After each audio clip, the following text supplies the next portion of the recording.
Good morning guys, Ram Ram, जय माता दी सबको। आज है मेरा 75 हार्ट का पहला दिन।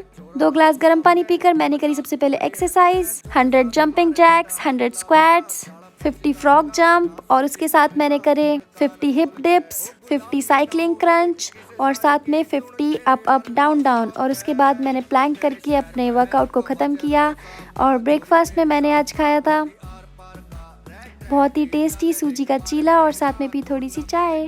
लंच में आज दाल राइस थे, उसके बाद बहुत सारा पानी पिया और उसके बाद मैं निकल गई वॉक के लिए। और आज मैंने अपना वेट भी चेक किया था जस्ट टू नो।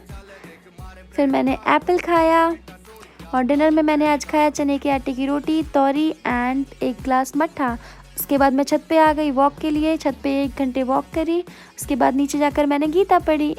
एंड या that's it for today guys. Comment में मैंने फुल व्लॉग पिन कर दिया है, जल्दी से जाकर देखो और चैनल को सब्सक्राइब करो, लाइक करो।